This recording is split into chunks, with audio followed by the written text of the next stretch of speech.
this fest, Karwa Chauth was not even thought of.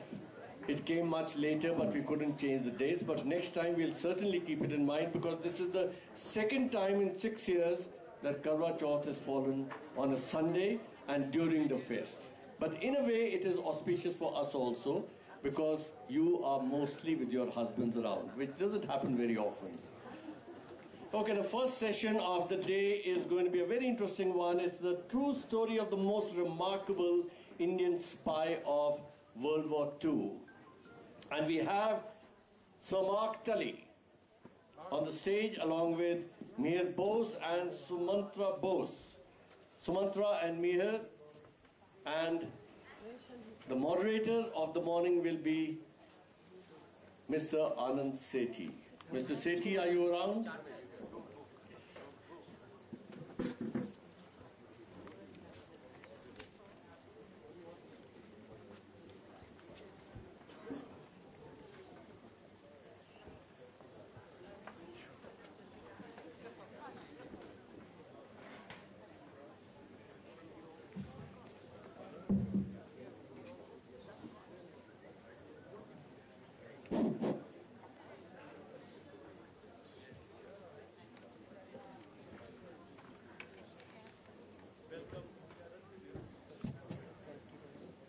Welcome for the first session. Thank you all panelists, and Anand, is over to you now. Thank you. Very kind. Good morning, ladies and gentlemen. You'll have to excuse me a little bit. I'm not going to do too much of an introduction because we need to spring some surprises on you in terms of who these people are, and which will emerge as we go along. Suffice it to say for the moment that these two Boses are related to each other, at least not by blood. Right. Okay, good. We are talking about this phenomenal book, and I don't normally recommend books to people, but please do buy a copy of this. It's called The Indian Spy, the true story of the most remarkable secret agent of World War II, and that's by Mihir, who, as most of us know, is the great cricket writer as well. But of course, he's also written other tomes, and I think at home we have the whole collection of Mihir's books. But I'll start with you, Mihir. Brilliant book. Thank you. I thought I knew everything about the Indian Army in World War I and II and all the spies that were in action, and I thought the only great spy we ever had was Noor Inayat Khan, until I chanced on reading this book. And actually I have to admit that my wife and I have actually been to the room where she was gassed to death in Dachau. But listen, this is remarkable, and I'm not going to take all the names and aliases of this guy. I mean, who is this guy called Bhagat Ram Talwar, and where did he come from? Would you want to talk a little bit about it? Yeah, can I explain that we Boses are from two sides of Bengal. He's from West Bengal supporting Mohan Bagan. I'm from East Bengal supporting East Bengal Club. But anyway, we won't go into that.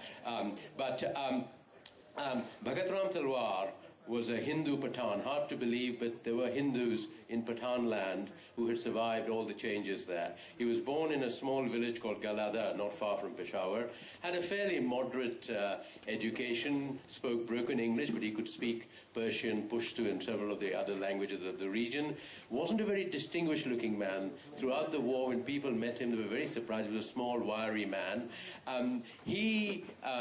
After his education, became involved in the freedom movement, joined the Red Shirts of Abdul Ghaffar Khan, helped Ghaffar Khan's brother Khan Sahib win election in the 37 elections. His own brother admired Bhagat Singh, took to the gun, tried to shoot the governor of Punjab, didn't succeed, shot a policeman and was hanged by the British. And then he joined, this is Bhagat Ram, wasn't happy with the way Khan Sahib's government was going. He joined the Kirti party, which was the Punjab Communist Party, funded by the Gathers. The Gathers were the Sikhs who had gone to North America, Canada and the United States, collected money there, wanted to free India, and had also become communists, they believed that first, once India was liberated, they would get rid of the landowning classes and the capitalists and make it a communist republic. And he, Bhagat Ram, joined the Kirti party, and in February 1940, he had a visitor from the Kirti party at Galadhar, who said that we want to escort a very prominent Indian politician from Peshawar to Kabul. So that was the start, if you like, of the story that has ended up in this book. Just going back to this person's political alliances, I mean, of course, the Kirti party, offshoot of the Gadar party, supported the Khan Sahib. Was he a dedicated political guy, or was it because of the influence of his brother? Or was he a true patriot nationalist? You know, I mean, what was he? I think he was a nationalist, certainly. He wanted India free, but he was also a communist. I'm not sure he ever read Marx or Engels or anything like that, but he believed that that there was a landed class and things like that. He was a great entrepreneur in that sense. There was, in his village in Galadhar, which was owned by the land was owned by a local squire who was called a Nawab. One day, one of the villagers, bullocks, strayed into the Nawab's gardens, and the Nawab fined the villager who had no money. So he came to Bhagat Ram. He said, "What should I do?" He said, "At night, go and destroy the orchard that the Nawab has planted."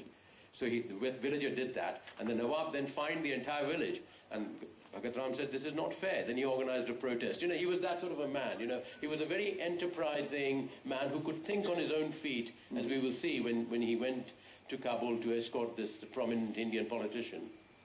Excellent. I just want, a lot of us here don't know the difference between the Communist Party and the Kirti Party. And I want to emphasize Kirti because this term comes on peasants, yeah, much later as well.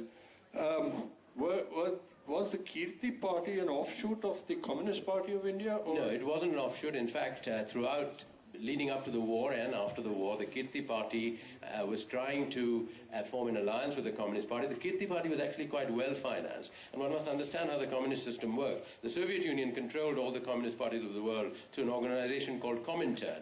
And the Indian Communist Party was controlled by the British Communist Party. They were the mentors. And there was a man there who was half Indian, Dutt, who was of Swedish, his mother was Swedish and his father was a good Bengali. And he was the man who told the Indian Communist Party what to do and things like that. But the Kirti Party had no such contact with the Soviet Union. They were, if you like, an offshoot, but they had no real contact because the Comintern didn't recognize them. All right.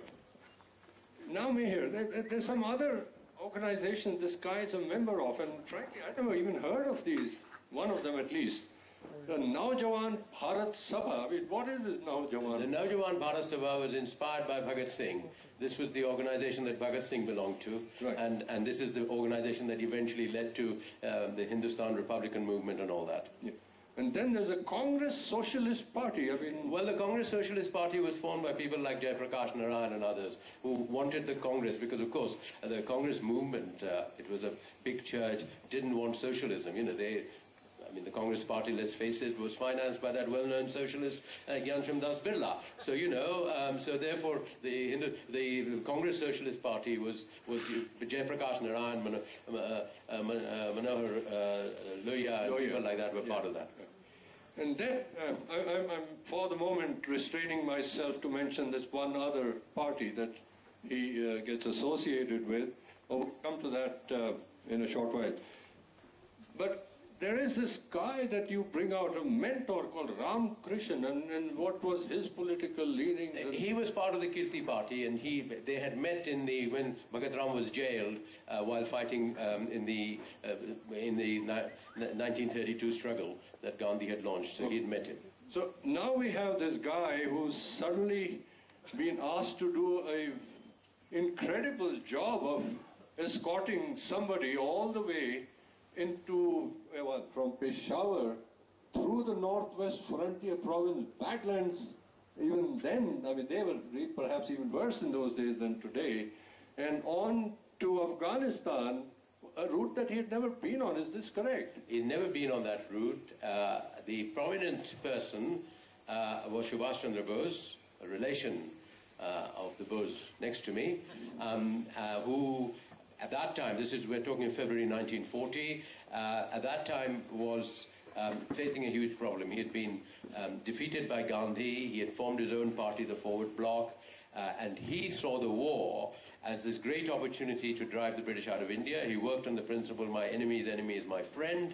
He thought that if he can get to Afghanistan, remember, during the war is neutral. There is the Russian embassy there, there is the German embassy there. Maybe he can get some help, go there and organize an army to fight the British. And he initially approached the Indian Communist Party, but the Indian Communist Party turned him down. They thought he was a fascist and not a person who could be trusted. That is when he turned to the Kirti Party. He had a good Sikh contact in Calcutta, and the arrangement made was that Subhash Bose would dress up as a Muslim called Muhammad Ziauddin, appropriately dressed as a Muslim, pretending to be a life insurance salesman, and with the help of Sumantra's father, Shishir Bose, who was a young medical student, he was spirited out of his house in Calcutta in the middle of the night and arrived in Peshawar, and from Peshawar they would take the land route walking to Kabul, and that is when he first met Bhagat Ram. And he met Bhagat Ram, and he wasn't impressed because he thought he was meeting a huge tall Pathan. He turned out to be a small little fellow, looking fairly nondescript. Anyway, they started on this journey, and there was the first thing Bhagat Ram had to deal with. Bhagat Ram himself, for this journey, took on the name Rahmat Khan because he was going to go through Muslim areas, and Bose was of course Ziauddin. The problem was Bose didn't know any of the languages, so he said, "You are my deaf and dumb uncle, I'm your nephew, and I'm taking you to the Ada Sharif shrine in Afghanistan to pray so that you cure yourself." Now they get through, Bhagat Ram negotiates. He's never been there, but he negotiates his way. They get into Afghanistan, and just as they get into Afghanistan, they meet this tall Pathan, who's really the tall Pathan, stereotypical Pathan, over 6 foot, with a moustache and so on. And he says, "Who are you?" And Bhagat Ram knew nothing about Afghanistan, but he'd heard that there was a village called Lalpura. He said, "I'm from Lalpura." And the Pathan said, "You're not from Lalpura." "I'm from Lalpura. I've never seen you there." So then he said, yes, sorry, sir. Actually, we are from India, but this is my uncle. He's deaf, he's dumb. I'm taking him to the Ada Sharif shrine. You can understand, we are devout Muslims. He said, "Yeah, that's a good thing. But I'm an expert on deaf and dumbness. Let me see your uncle's tongue." Now, the problem here was that, of course, Bhagat Ram, when he's traveling with Bose, he's talking to Bose. They had not negotiated a sign language. So how does he get Bose? He can't talk to Bose. Now, how does he get Subhash Bose to stick his tongue out? So Bhagat Ram had to stick his own tongue out and somehow persuade Bose to stick his tongue out. So then the Pathan tests the tongue, and Bhagat Ram is thinking, "Yeah, this is the end of it, And the Pathan says, "Yes, it is very, very stiff. Let me tell you, go to the Ada Sharif shrine, of course, as devout Muslims you should. But, I have a cure for this. You take alum in hot water and hold it under your tongue." So, that was the first, if you like, the step that he passed through. What this shows is his ability to think on his feet. This is a guy who's never been out of India. This is a guy who's met very few people outside Punjab and the northwest frontier province. Anyway, they get to Kabul, and then the problem is Bose had thought that the Kirti Party had contacts with the Russians. Actually, Bhagat Ram didn't know anybody in Kabul. He didn't even know where the Russian embassy was. And the Russians had no interest in him. He tried to interest a few Russian people and things like that. And they saw one day, as they were searching for something to do, they saw the Russian ambassador's car stuck in the snow. And he went up and he said, "Listen, I've got Subhash Bose." And the Russian ambassador looked and said, "How do I know he's Subhash Bose?" He said, "You must have seen his pictures." But by then it had become known, but the Russian ambassador wasn't interested. So if you like, in Kabul suddenly, they were in a bind. They didn't know what to do. They were living in this little place, and there was an Afghan policeman hunting them and, saying, "You've got to, I'm going to report you." And Bose was worried that the moment the Afghan government knew that he had come, he would be deported back to India. Excellent. Okay, now, here we are. We have a situation, of course, the cat is out of the bag. We know who this political great man who had to be taken all the way from Calcutta and up to Kabul, named Muhammad Ziauddin, or Elias. Now, we have to talk to my dear friend here, and of course we have a family connection which will come out, but Suffice it to say that my wife and I went to meet Krishna Auntie and your brother just a few weeks ago, and we wanted them also to come to Kasauli. So here we have Sumantra Bose, who is the son of the famous Shishir Bose and the grandnephew of Netaji himself. So big hand for Sumantra. Extraordinary. Your late father, of course, also penned a tome on this story. I mean, Bhagat Ram, where family never heard of this guy, and suddenly he shows up, and he's supposed to escort the great Netaji.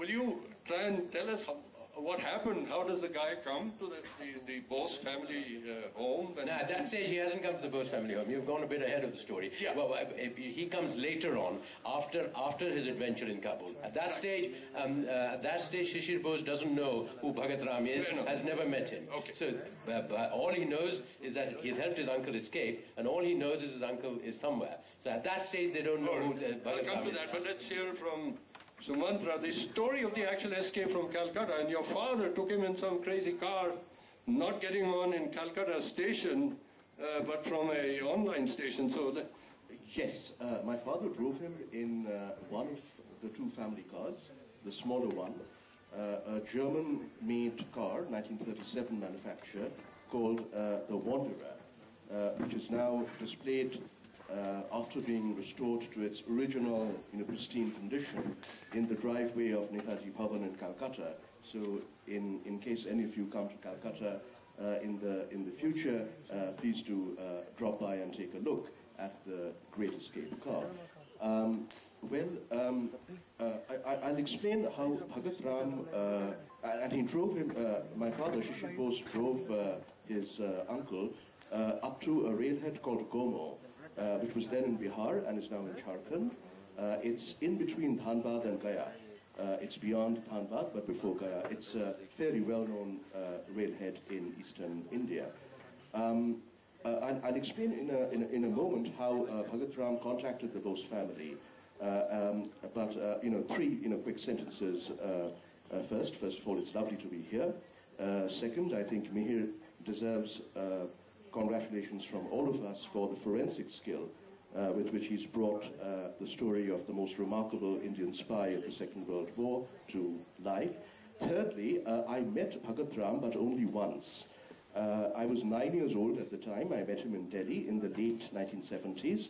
Coincidentally, I think Mihir first met Bhagat Ram around the same time as part of research he was doing for a biography of Netaji.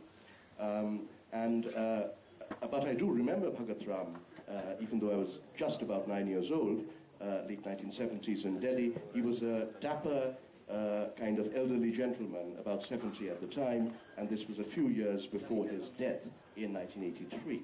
Okay, this is how Bhagat Ram turns up and introduces himself to the Bose family. This is a very brief. Yeah, this is a very short excerpt from my father's, Shishir Bose's autobiography and memoir of his early life, his childhood, adolescence, and youth, including the story of the escape and its aftermath. We had to wait for over 2 months before the news arrived.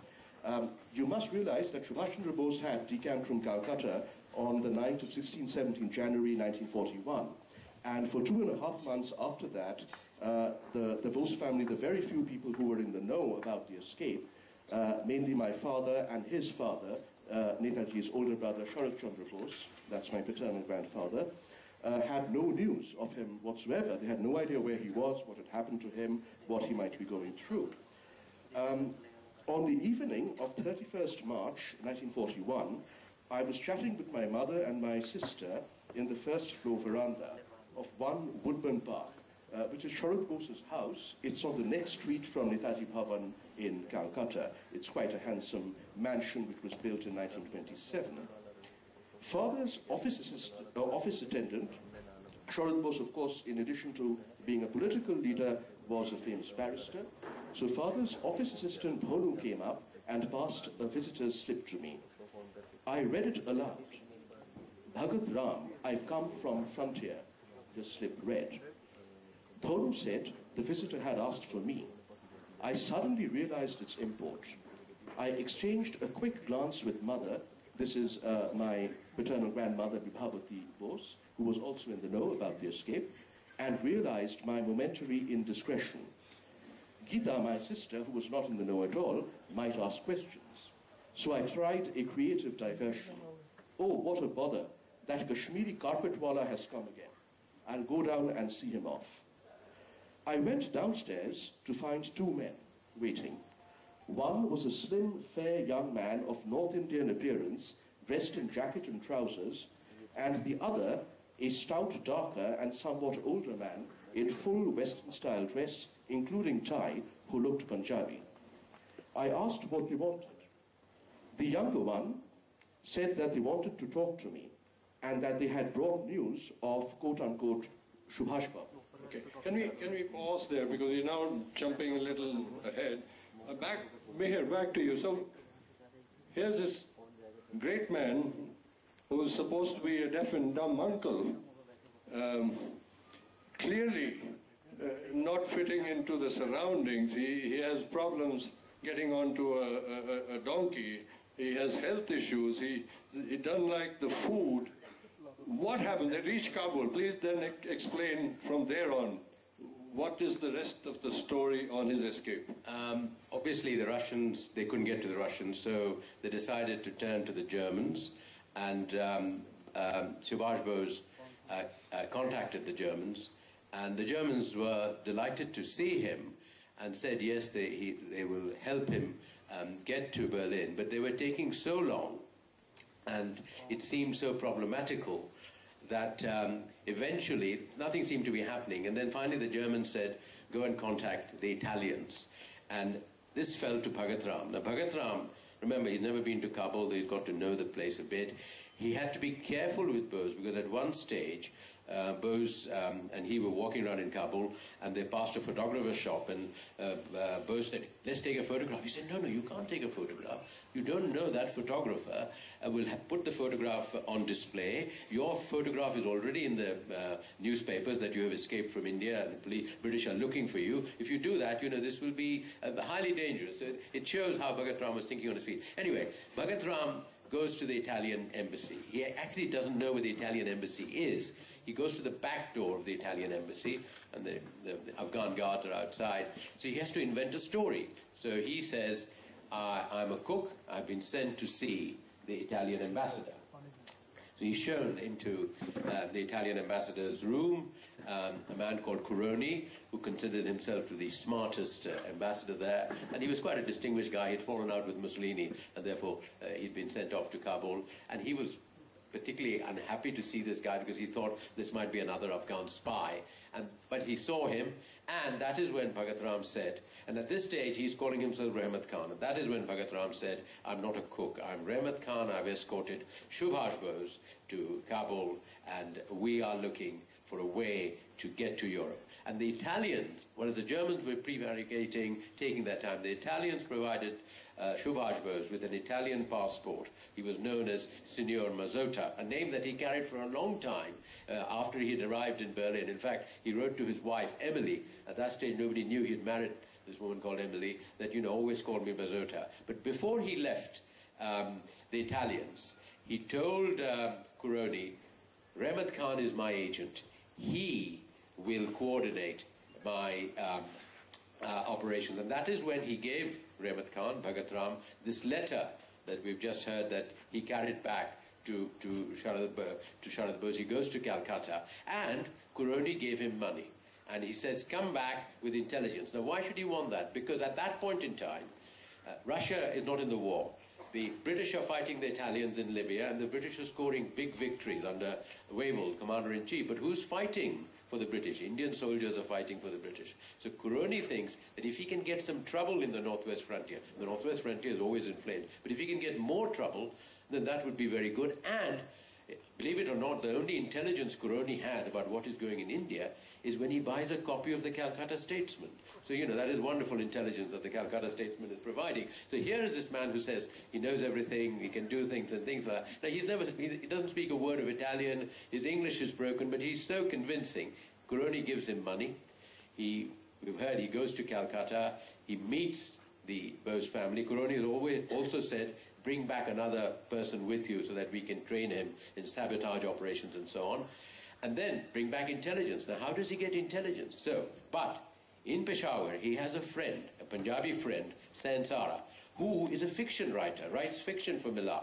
Ideal operation. So they sit down together, they go through all the newspapers, they concoct all sorts of fiction, including the formation of an Indian Revolutionary Committee, non-existent body which was never formed, and that, they write down that we are doing this, we are trying to stop Indians being recruited by the British, this, that, and the other, and he comes back, along with a couple of other people, to Kabul to meet the Italians, gets more money from the Italians, and to take the story forward, eventually the Italians pass him on to the Germans. The Germans, why the Germans? The Germans had 20.3 million pounds in their safe in Kabul.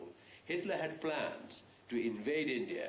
By then Hitler was working on plans to invade Russia. His aim was not to conquer entire Soviet Union, but to conquer European Russia and then move through the Caucasus to East. He hoped by then Rommel was fighting Wavell and winning battles in North Africa, and he hoped that Rommel would win through and conquer Egypt, and that would be the operations. The Germans were delighted to meet Bhagat Ram, and it helped Bhagat Ram that among the German spies was a man called Witzel, a very blonde man, couldn't look more German, but who knew a bit of Persian, though people who heard him speak Persian thought he spoke with a German accent. Anyway, he thought that he would be the ideal Pathan. He wanted to go to Pathan land, and during the war, Bhagat Ram had to often tell him, listen, if you go to Pathan land, for all your knowledge of Persian, you will be immediately killed because, you will not be able to disguise yourself in Pathan land as a Pathan. So anyway, so if you like, Bhagat Ram met very gullible German spies. And this is when he started fooling them. The Germans gave him a lot of money. Now the Kirti party, at this point in time, is short of funds because war has taken place. The British has stopped the Ghadar party sending funds. So here is Bhagat Ram coming back with a great deal of money, and they're quite happy. At this stage, the Soviet Union does not enter the war. The picture changes the moment the Soviet Union enters the war. How can Bhagat Ram work with the Germans and the Italians? He finally gets through to the Russian embassy in Kabul. The Russians do what all they did with all their intelligence operations. They sit him down, they have lots of vodka to drink for about 3 hours, and they absolutely quiz him whether he's really a communist or not. But, and they are convinced he's a communist. They tell him from now on, you must drop all signs that you're a communist. Except that evening had a problem for Bhagat Ram, because though Bhagat Ram was this revolutionary, wanted to change the world, he was actually a very, very, how shall we say, a puritanical, modest man. Drinking all this vodka made him want to go to the loo, but to go to the toilet. But he didn't feel he could ask the Russians, can I go to the toilet? So for 3 hours he sat there, and next day he had urinary problems, and a doctor had to be called, to deal with his problems. But that is when, if you like, he becomes a real, he's fooling the Germans and the Italians, he's fooling the Germans on a massive scale. He now works for the Russians. He gets all this intelligence, which his fiction writer friend helps him prepare. He first shows it to the Russians. The Russian says, fine, you can now show it to the Germans.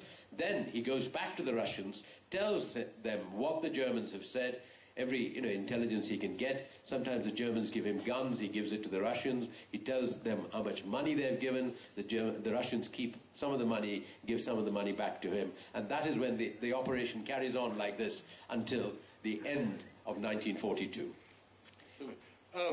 Very quickly, then, the situation is the following. Orlando Mazzotta, alias a.k.a. Netaji, is safely out until he reaches Germany.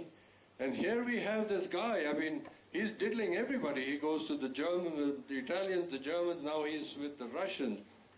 He's now actually a spy, but he's never been trained as one. What is this guy? Where did he have all this inherent talent to be a spy?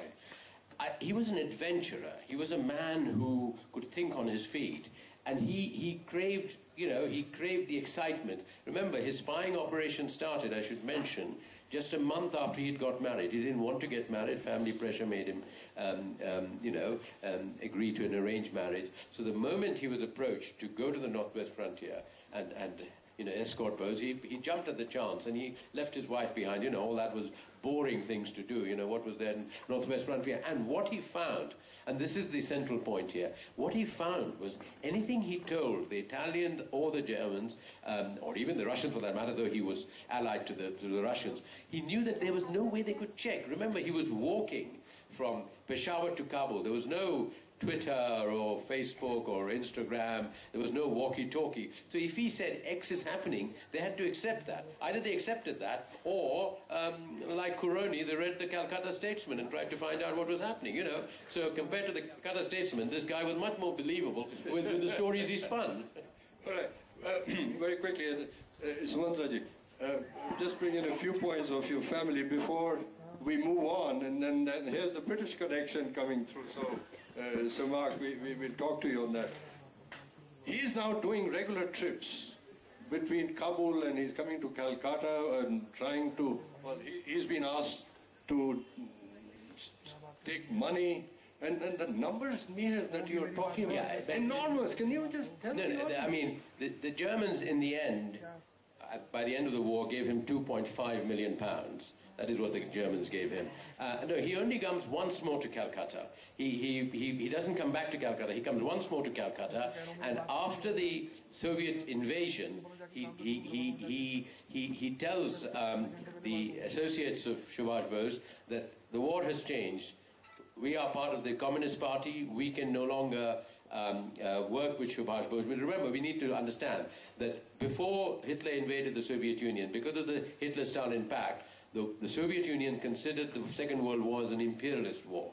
The moment the Soviet Union was attacked, the message from the Soviet Union, and this message came through from the via the British Communist Party to the Indian Communist Party, is forget all this talk about Indian independence. This is a much bigger picture. We need to defeat the Nazis. If you don't defeat the Nazis, you can forget any idea of getting independence. So, abandon any thought for the moment of trying to liberate India. You have to work to defeat the Nazis, support the British war effort. So he only makes one more trip to Calcutta.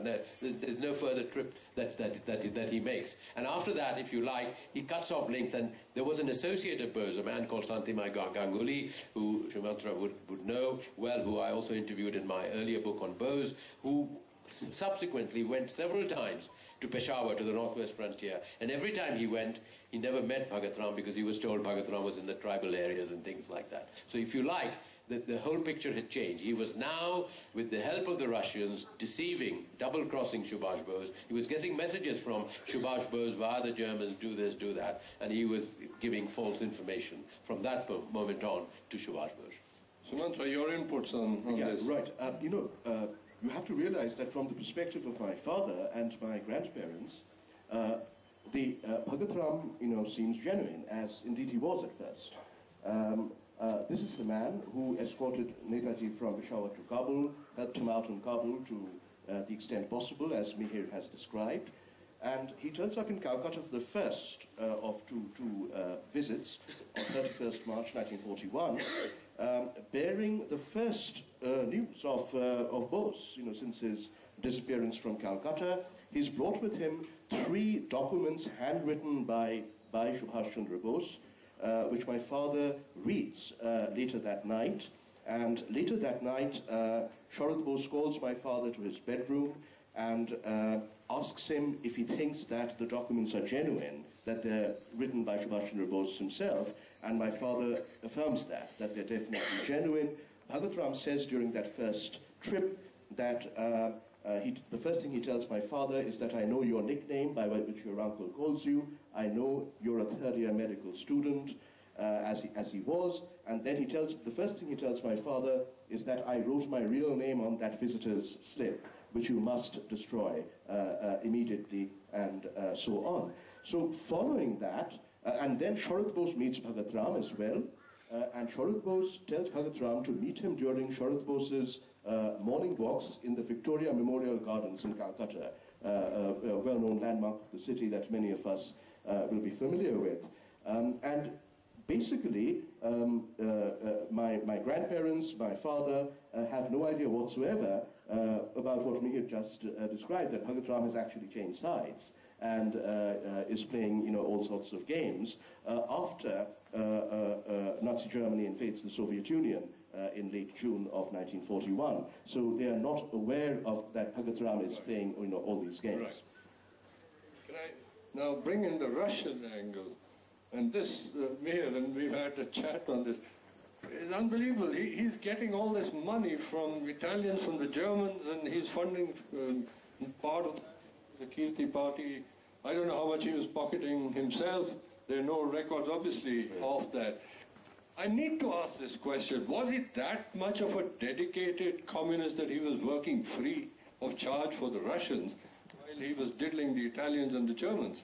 Well, in addition, he also got some money from Sarad Bose. In fact, it was Sarad Bose's wife who said that that was not a lot of money, but he got a certain amount of money, which probably ruined Sumantra's inheritance, not as much as that. But anyway, the point is that I think he was a dedicated communist. We don't have the Russian record. There's only one document of the Russian records that I've got, which involves Kim Philby, the great British, the British spy that the Russians had. So we don't know, but from the record, what Bhagat Ram later on told the British, he would give some of the money to the Russians, and obviously he kept some of the money. The Russians in this story are the only ones who didn't pay, if you like.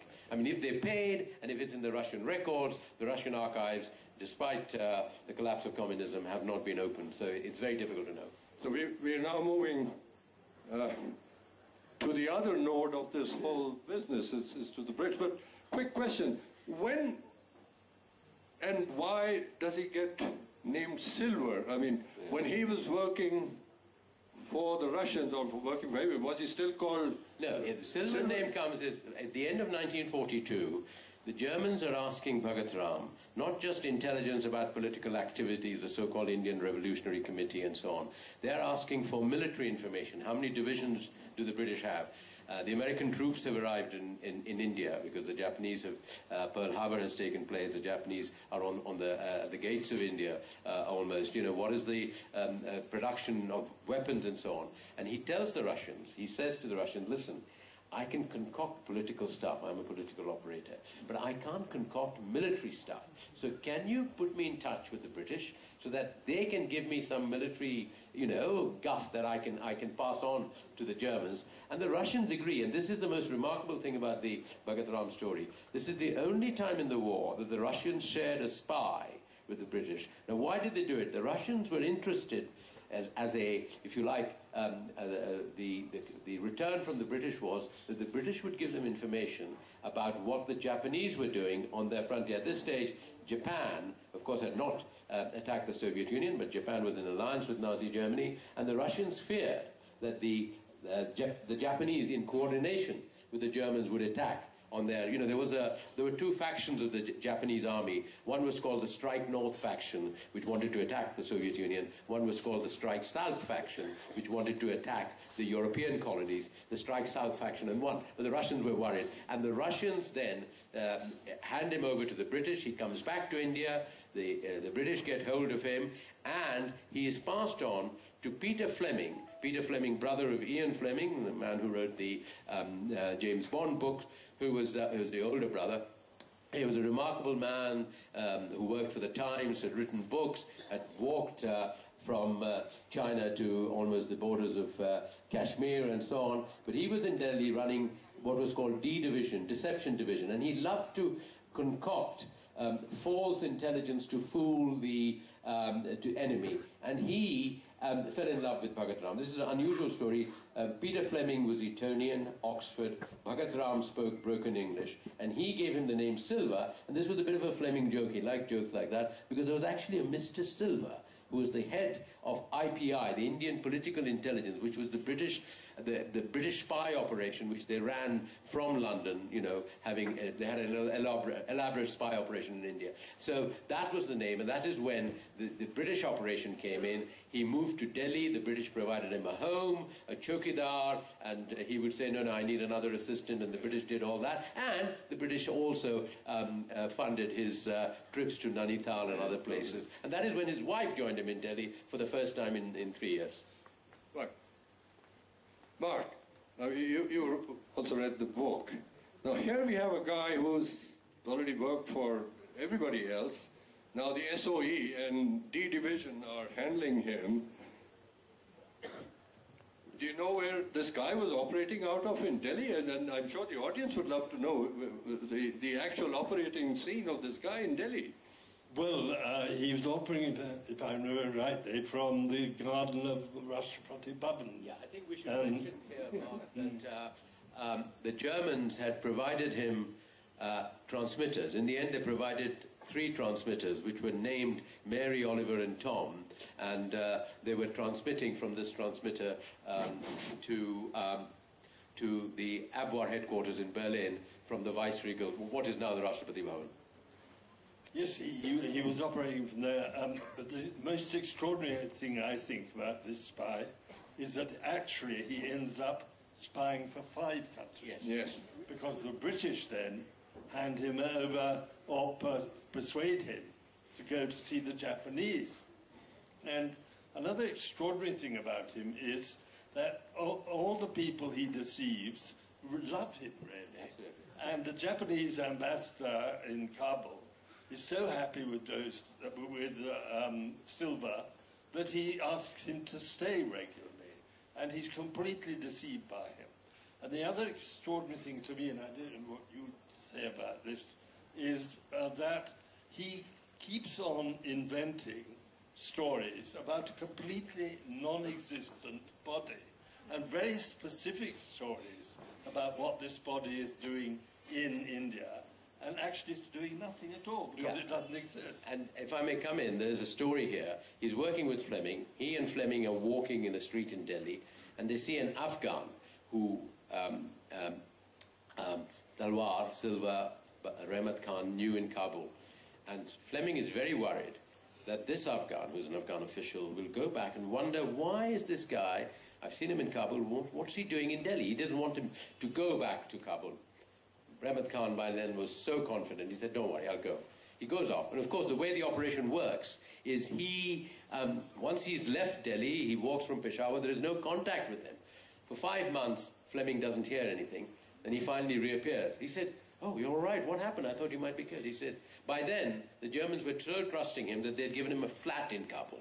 So he said, don't worry, what I did, I invited the Afghan for a meal to my flat, and I cooked a curry, and I dissolved tiger's whiskers. You know, in tiger's whiskers are little sharp things. That was the last meal the Afghan had, you know. It tore his guts inside, you know. I would advise you not to have tiger's whiskers in curry. But, you know, and you know, now, it is possible he concocted the story, who knows? But the point is Fleming believed the story. And Fleming was not a guy easily deceived. And, you know, Fleming believed the story, and that is what, you know, he had this ability to almost think on his own feet and to fool people. And the fact that this guy who spoke broken English could hold himself at par with an Etonian Oxford graduate is quite remarkable. So we have this extraordinary spy, and towards the end of his spying thing, you bring in Mr. Inouye, who was the Japanese spy controller. And there's a very interesting story. At this stage, Mr. Inouye says to him, but you are a communist, you know, how can we trust you? And he says, everybody knew I was a communist. If you can't trust me, I won't work with you. This is a great stain on my honor. I'm going away. And Mr. Inouye says, no, don't go away. No, immediately, he had this ability to put people on the defensive and say, you've insulted my honor and dignity. I've always said I'm a communist, but that doesn't mean I can't help you. You know, he had this sort of, if you like, gravitas. Extraordinary. But now, before we move on to what perhaps would need to be the concluding part of this talk is the INA angle.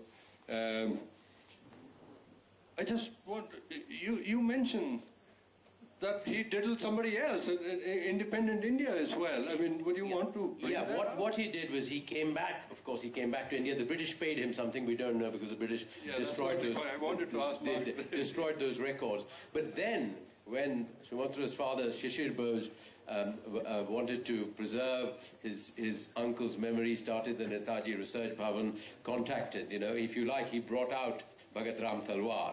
And we must remember, there's another angle. The Indian Communist Party, after the Russian invasion, had decided to support the British.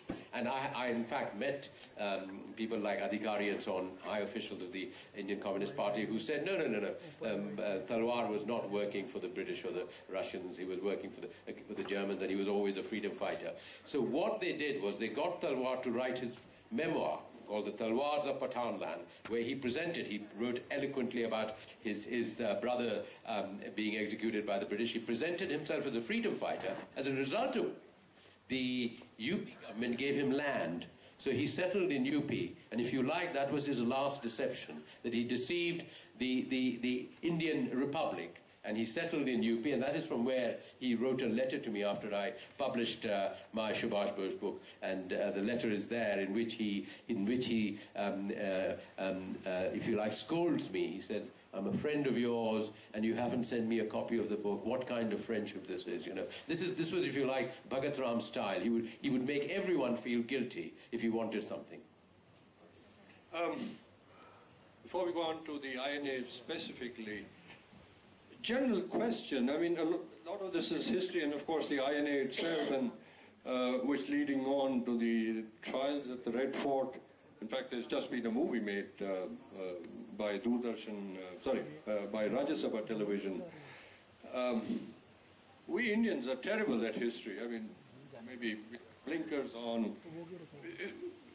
So Mark, I mean, is that the British attitude as well, or you don't want to know about what happened, or do you actually introspect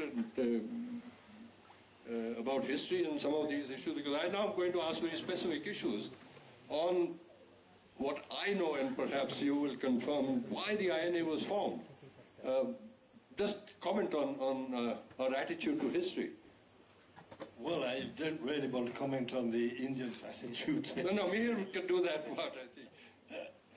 But very briefly, I think it is true to say that in the Western, in the British view of the war as a whole, is grossly over Eurocentric, and that they very, pay very little attention indeed to what happened in other theatres.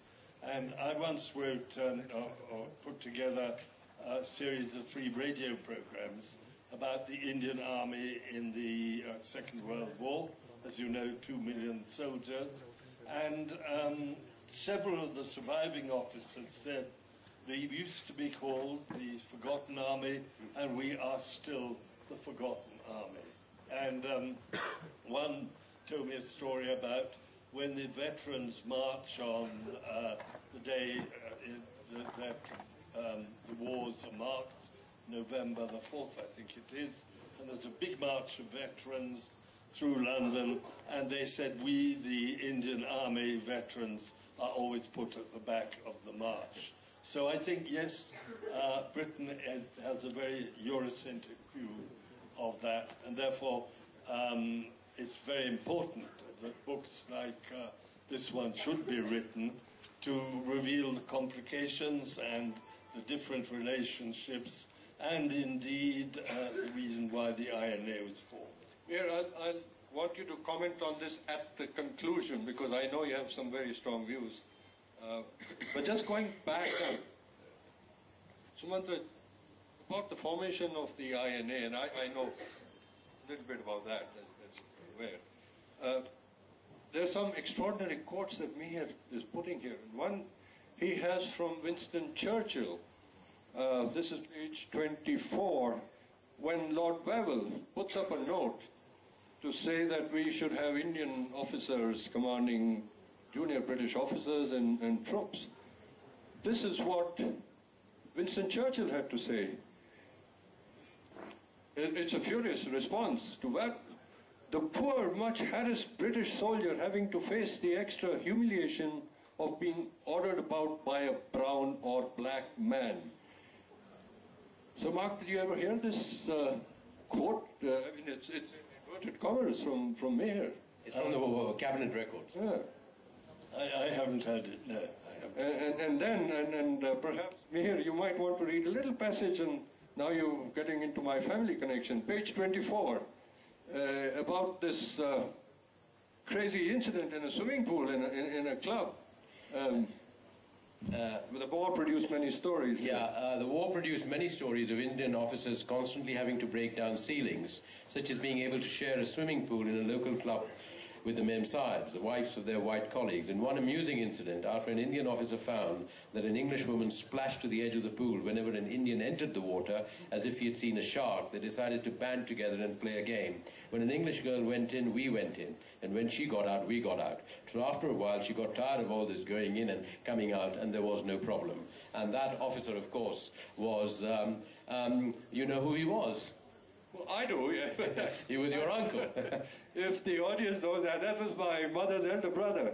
And sadly enough for Oki and Wavell, they had to select him to be tried at the Red Fort. I mean, how crazy can you get? But anyway... Can I just say one thing here? You know, this is true what Mihir said. Your uncle witnessed this.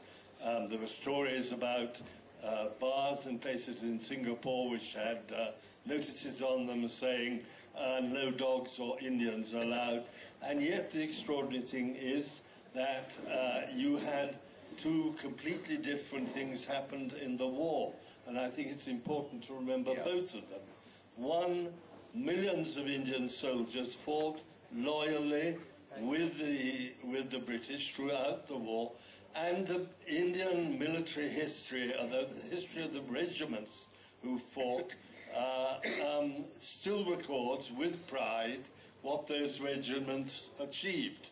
So on the one hand, you had the loyalty without which the British would never have won the war in Burma. And you have to remember that Slim said actually his best soldiers were from the Indian Army. You had them, you had those disillusioned partly because of these various stories from the British and completely disloyal to the British. So it's an amazing story of two completely different armies. Oh, this, Sumantraji, jumping the gun a little bit, this is going to the INA trial, but is it not a fact that when the army surrendered in Singapore, the Indian officers and their men were ordered to surrender separately from the whites who went separately? That's correct. Because we have been... I'm not a historian, but this is a historical fact. This is Farrer Park, where they surrendered. Yeah. And that is when even the loyal army officers decided that if the British are breaking their oath, they were no longer subject to the oath that they took. I mean, the INA, of course, is a very big story, but if I can just talk, we are out of time, or nearly out of time. No, that's all right. It's okay. I just wanted to talk a little about my parents' connection with Bhagat Ram in independent India. I just a little bit to say about that. So should I, or? Yeah, why not? Yeah. Okay. My parents maintained a virtually lifelong connection with Bhagat Ram Talwar in independent India. Bhagat Ram was living in obscurity in independent India when my father sort of plucked him out of obscurity in 1961 and invited him to our then home in Calcutta, 1 Woodman Park, the same house where Bhagat Ram had turned up in 1941, to stay with him and my mother for 2 weeks. And Bhagat Ram happily accepted the invitation, came to Calcutta and stayed with my parents for 2 weeks. And before he arrived, my mother writes in her memoirs, my father told her that we will have this house guest who betrayed us, and because of his treachery, numerous freedom fighters, myself included, who had helped Netaji in various ways, fell into the British dragnet one by one, and in many cases, suffered greatly. However, my father told my mother, this is back in 1961, they were married for about 5 years at that point, that only Bhagat Ram Talwar, this guy, has the testimony of that hair-raising journey from Peshawar to Kabul, and then the 6 weeks or so in Kabul before Netaji was able to exit for the Soviet Union and then Germany. So I have to get that from him. So my mother recalls that Bhagat Ram was a charming guest. He was always charming. He played with our little son, that's my older brother, and heartily enjoyed Bengali fish and rice lunches, mache chol. The rest of the time, he would sit and recount his time with Netaji in early 1941, and Shishir would take it down on an Olivetti type writer. The one person who does need to be mentioned is Milan Hauner, who was a Czech scholar and then later a Czech American because he emigrated. Milan Hauner really, one can see that my father knew very well by the early 1960s about Bhagat Ram's real role. He had figured it out. But it was Milan Hauner who, in the course of doctoral research in the 1970s, this Czech-American scholar really looked at what's known as the smoking gun. And he found, in the course of his research, Bhagat Ram's confession to the British police in Lahore in November 1942, which more or less thoroughly exposed his role. And what Mihir's book does is to, really flesh that out in a forensic fashion and add a mass of detail. Now, my mother writes that Netaji apparently never suspected him and maintained contact with him from Berlin. And she also recalls the amazing thing is, and perhaps this is one reason why Netaji never suspected him, is that Bhagat Ram came from a Shaheed family. His older brother, a freedom fighter, had been hanged by the British some years earlier in 1933. But it's incredible that knowing everything, my father and my mother repeatedly invited Bhagat Ram even later to Calcutta to attend the first International Netaji Conference in 1973 and maintained contact with him virtually until the time of his death. And that is how I, aged 9, had the chance to meet him once as well in Delhi. Well, I'm now going to conclude this panel discussion by what we had agreed. Mihir, and to me the most powerful statements that you make are on page 292. If you want to just open that. I'm not going to read it because I think you have written it. And to my mind, I think the audience would love to know what happened. Now we have the trial at the Red Fort of the island. How symbolic, first of all, they choose the wrong three guys, a Hindu, Muslim, and a Sikh, and the whole nation explodes because the symbolism of the Red Fort. And then you go on to name two very significant events. Are you suggesting that we in India have been diddled by wrong history, or we've never given it a thought? What actually happened? What finally broke the Brits? I don't want to sound like Narendra Modi rewriting history, but one needs to say that it was not just Gandhi waving his magic wand, as J.B. Kripalani told. Ranjana Sengupta, who is the publisher of Penguin Random House. Can we have Ranjana and Ashwin on the stage, please?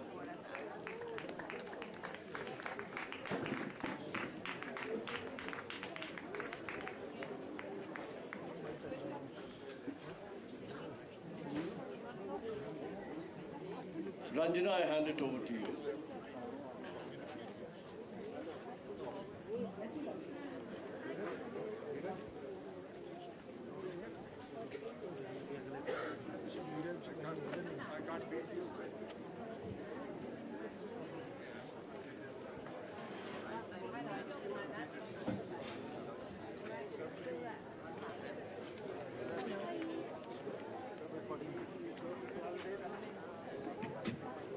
Please settle down so that we can start with the next session. Please settle down.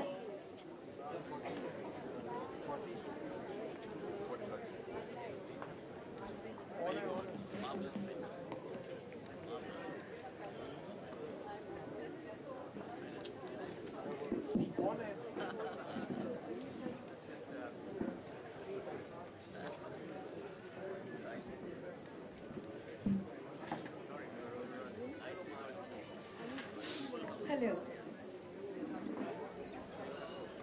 Welcome to the session on the making of a bestseller. If any one writer is qualified to decode this, it is Ashwin Sanghi.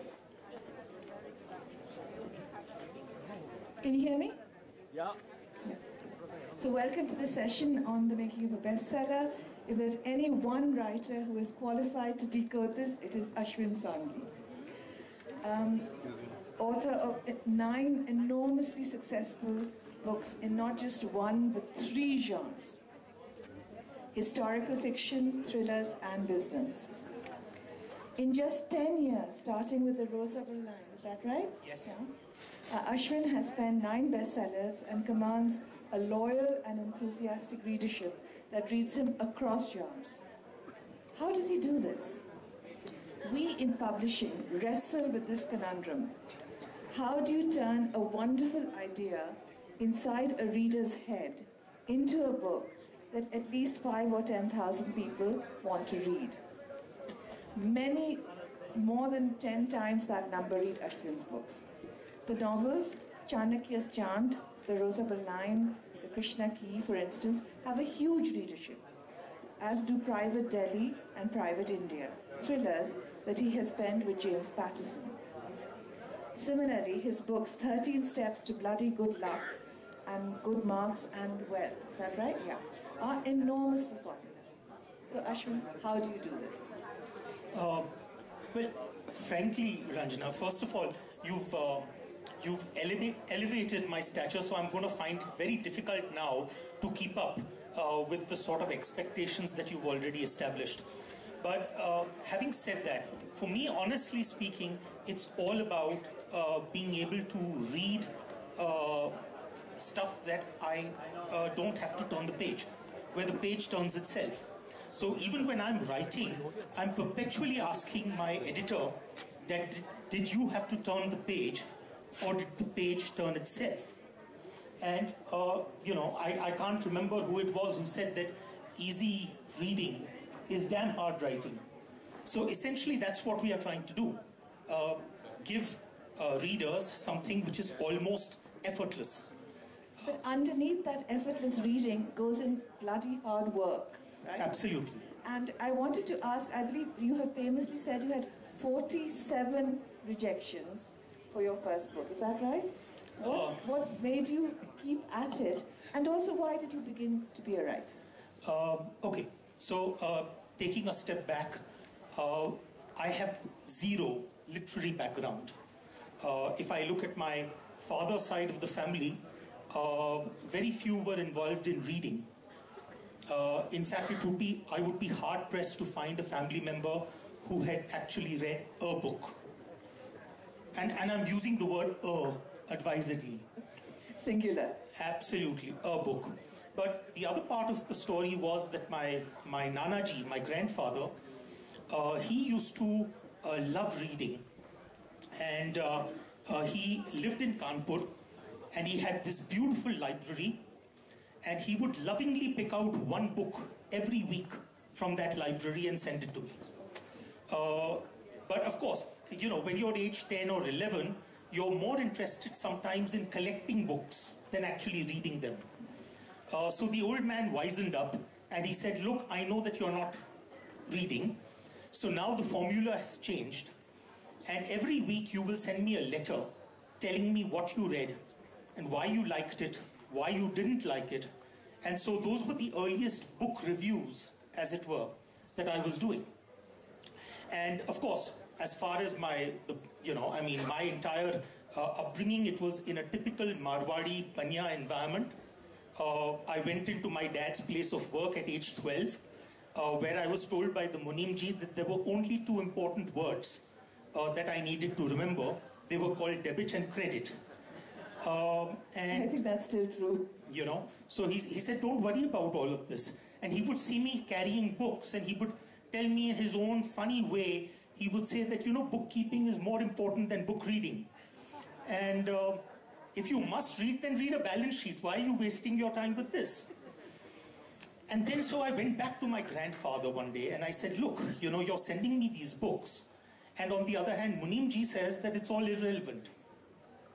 So my grandfather, who was, in fact, he himself was a writer of sorts, a poet. He was multilingual, spoke Persian, Urdu, Sanskrit. And he told me, he said, Beta, see, you're in a business family. So to that extent, you will always be worshipping Lakshmi. But, the truth is that Lakshmi, wherever she tends to keep a track of where Saraswati is. And she's a little jealous almost, you know. So if Saraswati is somewhere, then Lakshmi will go there. And if Saraswati gets up, then Lakshmi also gets up. So he said, rather than running after Lakshmi, if you just run after Saraswati, and he said there's only one deity which can keep these two goddesses together. And you will always see him seated between those two. And those, between Lakshmi and Saraswati, you will see Ganesh. And which probably explains why I look the way I do, Ranjana. So it's been a lifelong quest to sit between the two of them. You've certainly done it very well. So you started writing around 2010, is it? My first book was published. The first book got published in 2008, and but I started writing it somewhere around 2002, 2003. So and it was Chanakya's chant. That was Rosabal. Oh, Rosabal, sorry. And till then, I hadn't written anything longer than a couple of pages. And what happened was in around 2002, 2003, I was visiting Srinagar.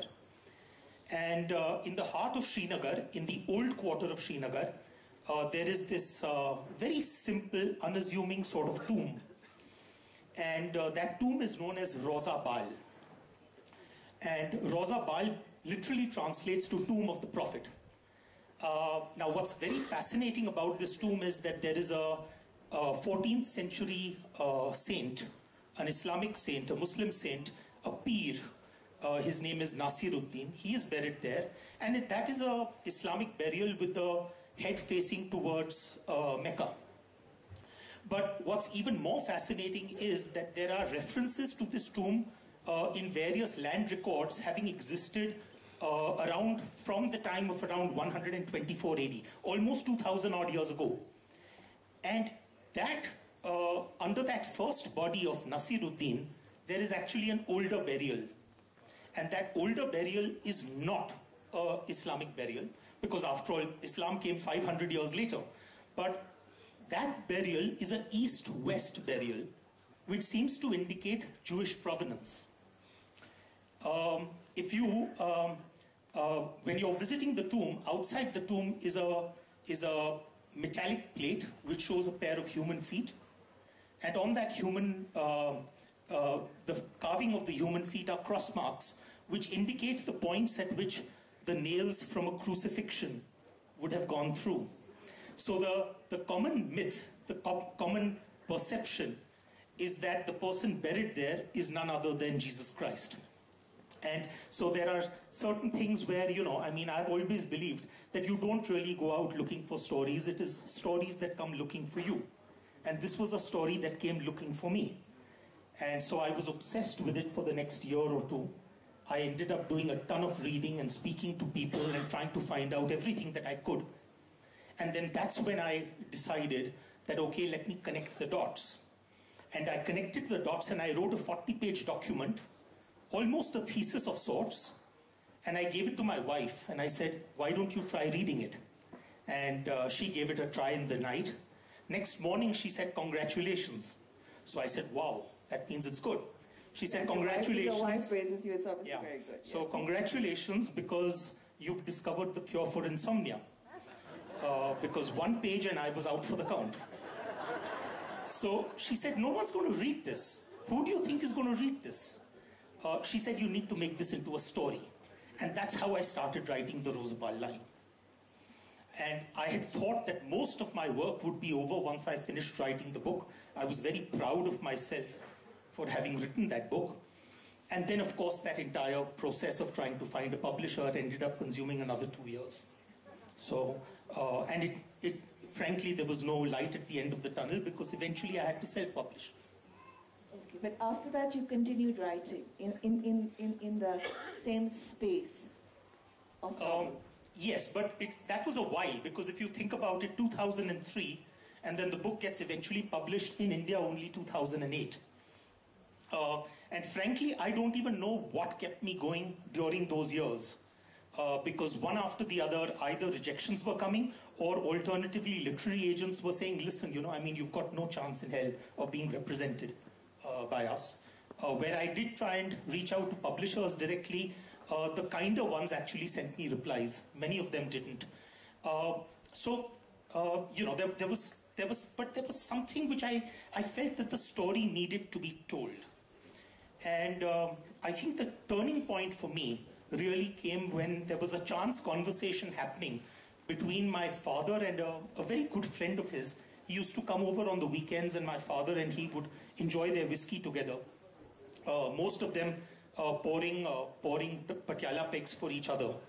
And they would be sitting and talking, and this gentleman, he looked at me and he said, "Beta, what's the problem? You look so depressed." And I said, "I have just been rejected by the entire world. I've spent 2 years doing this." So he said, "Problem kya hai? Kisi aur publisher ko apply kar lo." Typical. So I said, "But there's no one left on any list, because whoever could have been written to has been written to." So he said, "Remember one thing, beta, in life, 99% is about good luck." And I said, "But uncle, what about the 1%? That 1% must be hard work, networking, efficiency, management, good writing, talent." He said, "That 1%, and he picked up his glass, and I've never seen a person drain a whiskey so quickly. He drained it, slammed it on the table, and he said, "That 1% is known as bloody good luck." So I said, "Okay." So I said, "What do I need to do for bloody good luck?" And he said, "Well, just wait." He said, "Everyone has 1% bloody good luck in their life. But there is no way to predict when it comes. So some people get it early in life, some people get it later. Just hang in there and wait for your bloody good luck to kick in." And that's precisely what I did. Well, bloody good luck led to 9 bestsellers. That is really something. I don't think many people have that under their belt. Thank you. But what interests me is that after this extreme, once you became very successful, you not only wrote in the genre, which is Chanakya's chant, the Krishna Ki, and the Siyalkot Saga, you also branched out into other genres. You didn't stay put in a place you knew worked. You experimented. You wrote those books on luck, Bloody Good Luck, and you also wrote these 2 thrillers with James Patterson. Correct. So what made you decide to do this? I think for me it was just the fear of getting boxed in. The idea that I could be compartmentalized, and because I had made my name as a mythological, historical fiction writer, it would be taken for granted that that's what I would keep turning out. And that was a very worrying thought. Because frankly, there are many genres that I want to experiment with. For example, I would love to write in the space of horror. I would love to write in the space of paranormal. So, for example, when James Patterson came along and said, "Let's do crime thrillers which are set in very, very typical Indian environments," I said, "Wow, that's great." Because, I mean, it takes me away from this historical, mythological space, and it takes me into pure and simple crime thriller writing. I mean, it's about as far as you can go, I think, in fiction. Completely different. Absolutely. But do you enjoy them all equally? I think so. I mean, of course, for me, the books that I write in the Bharat series, those are books that take typically about maybe a couple of years to write. So those are books which I feel that they become a part of me because I've just spent so much time on them. But frankly, even with the books that I write along with Patterson, those are books where I tend to do a lot of research.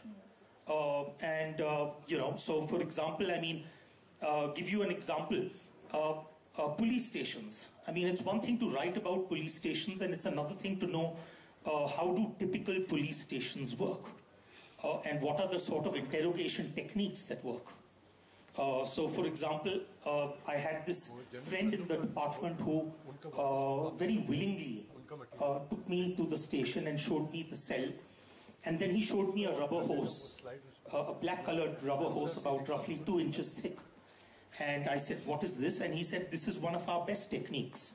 So I said, "What is it called?" And he said, "It's called a Samaj Sudharak." a Samaj Sudharak means something that can actually sudharo the entire society, that can sort of bring society into some sort of norm. So I said, but what's so great about this pipe? He said, the great thing is that when we hit someone with it, it leaves no marks, even though it causes internal injuries.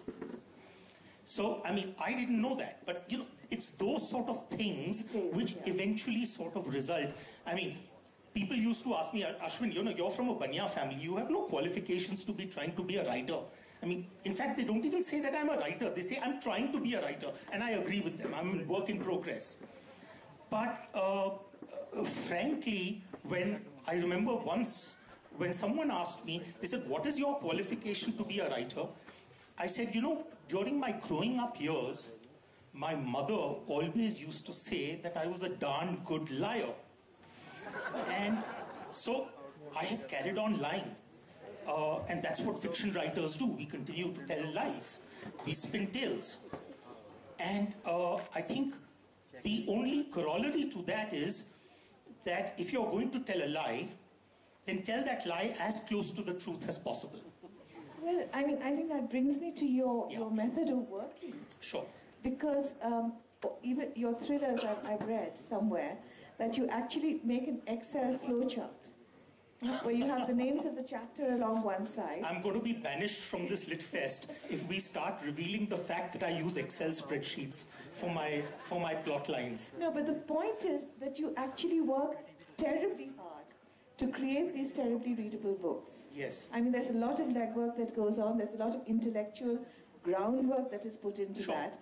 And what the reader is reading, as you say, turns the pages easily. Yes. But in fact, a lot of work goes into that turning of the page. Right. So could you tell us a little bit about how you do that? Well, let's take my last book, the Sialkot Saga. Typically, I would have ended up spending somewhere between 6 and 9 months in terms of getting all my research together. And the research is at different levels. Sometimes it's simple reading. Like, for example, Chanakya's chant was nothing else but multiple readings of the Arthashastra, as well as a Sanskrit play known as the Mudra Rakshas. And in fact, you cite all your sources. Yeah, so those were the two main sources for Chanakya's chant. But in the Sialkot Saga, I was writing the story about two individuals who grew up post-1947 and how their stories panned out right up to 2010. So, which meant that there was an expanse of almost about 60 or 70 years. Now, frankly, the only way to create that is to know what was happening in India at each of those points in time. So, for example, what I did was I created a spreadsheet where every year was plotted out. And then each year, I showed what would have been the respective ages of these two characters. Then another column would have indicated what were each of these characters doing at those ages. So were they going to school? Or were they pickpocketing? Or were they experiencing their first kiss? Or were they getting into business? What was happening? Then, of course, most importantly, what was the condition culturally, politically, economically in India? If I'm showing that someone went in order to watch a movie in 1961, then what was the hit of that time? If someone was going into, was in Calcutta and was, having puchka pani, then what was the cost per puchka? So those things became very important in order to make sure that it was real. As they say, tell a lie close to the truth. As authentic Exactly. a situation as possible. So once I had that entire spreadsheet in front of me, honestly speaking, the writing was really child's play. Because I have never been too focused on words. I mean, I keep on ending up having arguments with my editor because I love using the word said. He said, she said, he said, she said, and that's scattered through my document. And she will, of course, very conscientiously change each of those. He remarked, she observed, he thought, she argued, And when it comes back to me, I change it all back to he said, she said, he said, she said. Because for me, the said is unimportant. The words are so unimportant, it's the story that's carrying you. Ultimately, I think that there is a difference between being a good writer and being a good storyteller. I mean, there are many lucky people who are both. I'm not one of them. I simply tend to tell my stories. And so very often people ask me that, do you get writer's block? I said, no writer's block, because think about it this way, that a child has a coloring book. The outlines are already drawn. And he needs to now decide whether he's going to put green, blue, yellow, or red into those outlines. And that's what I end up doing when I'm writing. But I'm told you plan out the plot lines also in enormous detail. Absolutely. I believe just the outline for, was it Private Delhi, was a good 18,000 words. The outline for Sialkot Saga was about 18,000 words. Private India ran to about 10,000 words. Private Delhi would roughly be the same. Well, in my experience as a publisher, you often get outlines which are like 2 paragraphs. So hearing this is very encouraging. Thank you. So do you basically write, have a separate time for writing thrillers and a separate time for writing the novels? I tend to work on... sequential or simultaneous? No, it's not simultaneous, because I tend to work on a book at a time. But yes, the one thing is that most people have 9 to 5 jobs. I have a 5 to 9 job, because typically between 5 in the morning and 9 in the morning, I'm done with my writing. And that happens every day, no matter where I am. And then, of course, there is the bit of research and reading, and that typically happens for me in the evening hours between 6 and 8, 6 and 9. But while I'm working on a particular book, then I'll be working only on that book. Except if I happen to be in a research phase, where I might end up doing research on more than one book. Okay, together. Okay. And having written your book, are you greatly involved in the marketing process as well? I think this is one of the changes we have seen, say, in the last decade or 15 years. Yeah. That marketing is becoming an increasingly important part of the process. I know when I started in publishing, you would just scroll a few lines for the catalogue. Yes. And that was your contribution as an editor to the publishing, to the marketing process. Whereas now, in fact, you're involved from a very early stage. Is this something that you also do as an author? I would say that one of the tragedies in Indian publishing has been the fact that writers have not really looked at how to get their books to reach a much wider audience. And the point of a book is that it be read. So I don't think, and there is one word that comes to my mind, Ranjana. It's a Hindi word. It's called besharam. Frankly, till the time that you don't become besharam in the world of marketing, I don't think that you can do serious numbers. I think it was Hemingway who said that write when you're drunk and edit when you're sober, right? I'm always sober. I would modify that slightly. I would say write when drunk, edit when sober, start marketing the next morning. That's your hangover. So, it's so painful. It's so painful. I mean, I remember when I had just started out, 2008 was the year when I first got officially published. Till then, I'd been in the self-published world. And I got published traditionally. And about 3 months after being published, I went out into the bookstores to see whether my book was available or not. And where it was. There was one of these old-time salespeople at Westland. And he taught me one very important thing. I said, what is going to determine my numbers? And he said, Saab, ek cheez yaad rakhiye, jo dikhta hai, wo bikta hai. So visibility is all important. And if there is no visibility and availability, that book is not going to sell, no matter what. So from that time onwards, I started making it a point to go to bookstores and to look as to whether my book was available. And that would happen in any city that I was in. I remember walking into one of the crossword stores in Bombay, the old one at Kemp's Corner. And I couldn't see my book anywhere. So I went up to the clerk, the store clerk, and I said, listen, I've heard about this new author. He's supposed to be brilliant. His name is Ashwin Sanghi. Would you be having any copies of his book? And so the clerk looked up on the computer and he said, yes, we have 3 copies. So I said, where will they be? And he pointed me in some general direction. Frankly, I would need Google Maps to try and figure out where that was. So I reached there and I did find 3 of my books, but they had a thick layer of dust on them, which meant that no one had seen them. And so I picked up those books and I ran my kerchief over them, knocked off the dust. I picked up all the 3 books and I brought them right up in front of the store and I put them on the bestseller rack. I admitted that to Crossword many, many years ago, later, that, listen, I was cheating. But it wasn't as if I wanted to try and show myself as a bestseller.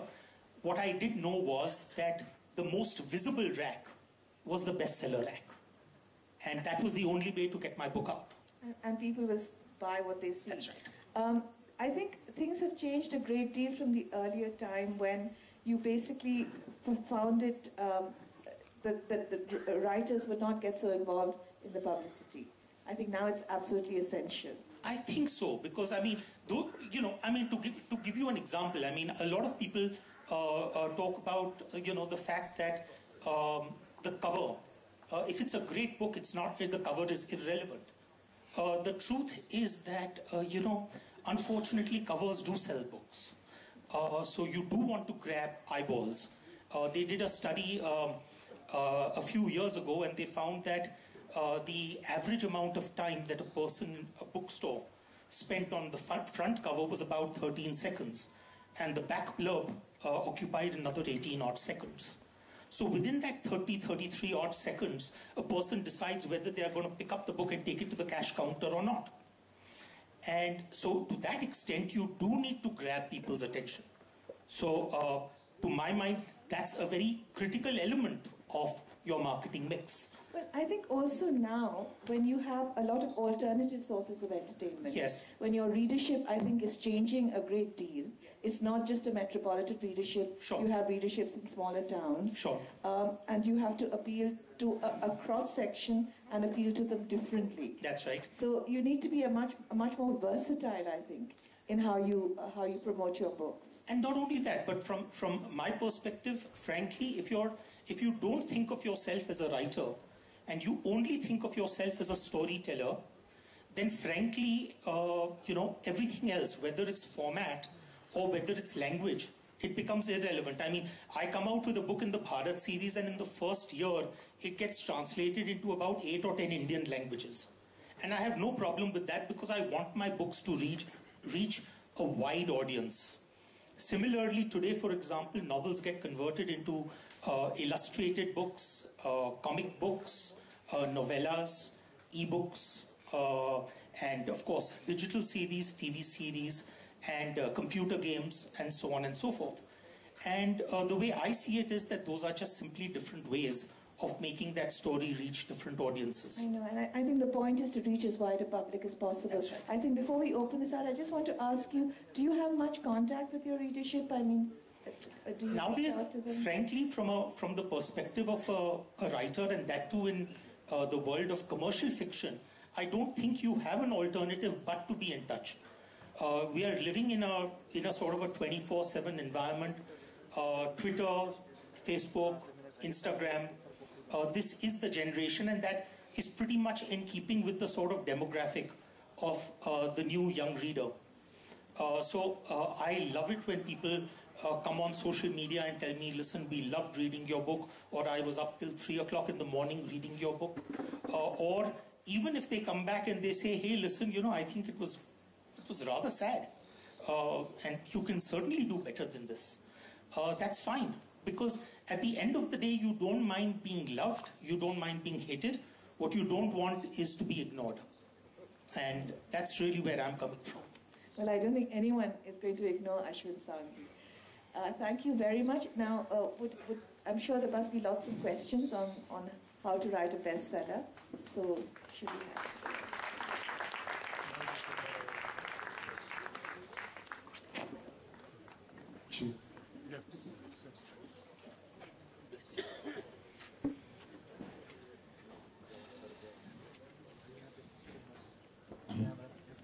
Mr. Sanghi, this is the 4th time I'm listening to you, and I'd like to listen to you keep on many more times. Thank you, sir. You may say the same stories again and again. It's worth listening to.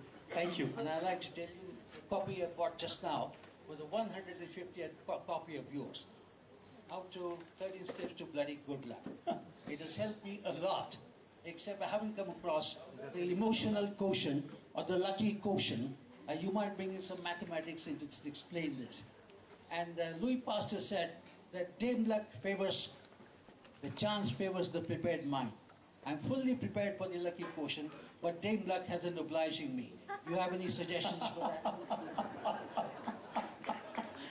That's a wonderful question, and I don't even know where to begin. But what I think I have tried to bring out in that book is that everyone is entitled to their ration of bloody good luck. The only question is whether you receive it on day 1 or day 100.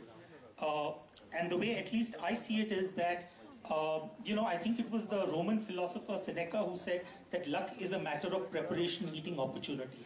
And that is pretty much what sums it up.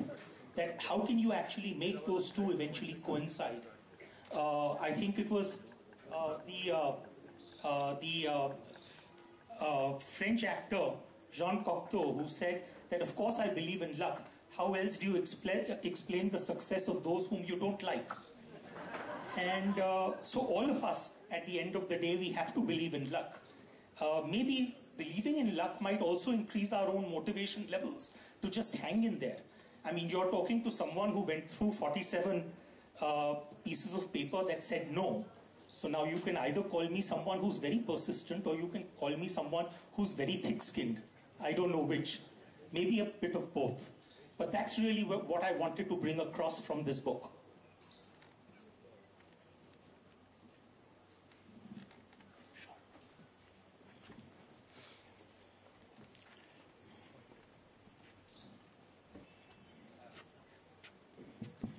Mr. Sanghi, I want to concentrate on one point, which is how to write a bestseller. Sure. Now, obviously, obvious answer is the readers who decide whether it's going to be a bestseller or not. And it also, to some extent, how much you as an author put into Yes. Into making it.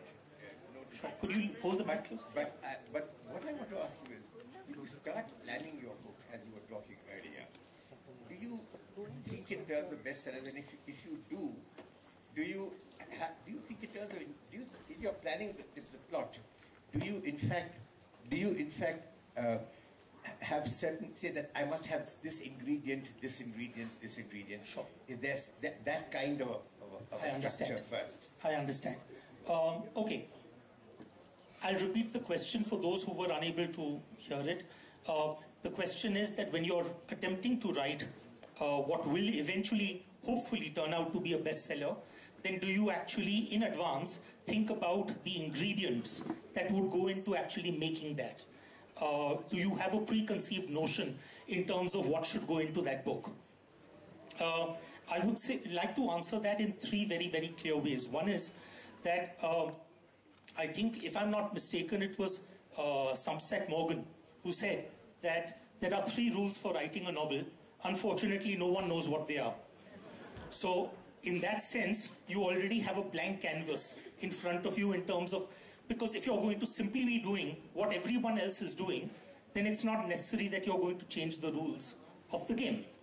Having said that, when people ask me, what is it that you do to write a bestseller? I said there are 3 rules for writing a bestseller. The first rule is that your first paragraph should be like a pothole in Bombay. It should suck the reader in with very little chance of getting out. So that's your first paragraph. It should suck the reader into that particular story and keep him captive there. The second rule is that every chapter should end on a hook so that you don't need to make an effort to go to the next chapter. You should get propelled into the next chapter. And finally, the last paragraph of your book should, of course, give a sense of contentment, satisfaction, all of that. But most importantly, your reader must have a feeling that I'm going to look out for this guy's next book. Because if you do that, then you've got this wonderful cycle going on where every book comes out and then they're looking out for your next book. So that is the simple answer to it. But life is rarely simple. To answer more specifically your question about ingredients, the truth is that I believe that when you're writing a book, you should be completely nonplussed by whether it be a bestseller or not. Just write the story and don't worry about whether it has the makings of a bestseller.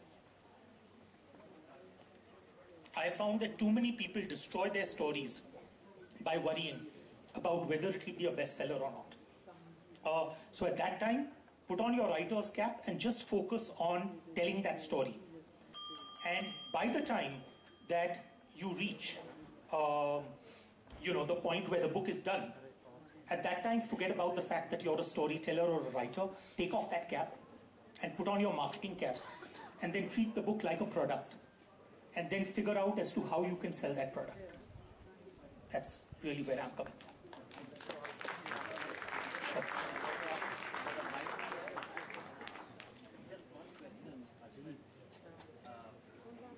Just one question. It's on translations. Sure. Your books have been translated into many languages. Yes. How do those translations sell? One. Yes. And also, do you check on those translations to see how good the translator is? Because I think your books sell mostly in English, don't they? That's right. But tell me about the translated books. Sure. I would say there are two answers to that question. One, in terms of how do the translations sell. Translations still account for a very, very small chunk of the total sales. Not even 5%. But that number is growing very, very rapidly. So I would hope for a situation where eventually translations start accounting for 20% or 25% because of the sort of growth that we are seeing. The second change that has happened is even in terms of formats.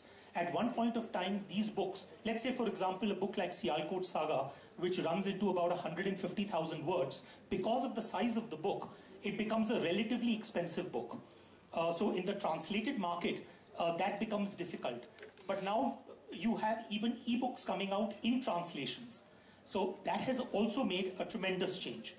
Finally, in terms of quality of translations, what at least I have attempted to do is there is a translator who is appointed by the publisher. But for every language, I have my own confidant who is comfortable in that language. So I make them read the book and tell me as to whether the essence of the book has been maintained or not. That is very critical, and it's so important. A lot of people don't do that, and then you find that the translation is really not saying what you want it to say. So, yeah. Thank you very much indeed, Ashwin. Thank you, Well, I think we have one last question. Is it possible we can? Do we have time for a last question or outside? Outside. Perfect. Okay, I'm so sorry. So Ashwin will be available for more questions outside. Thank you so much for being with us today. Thank you.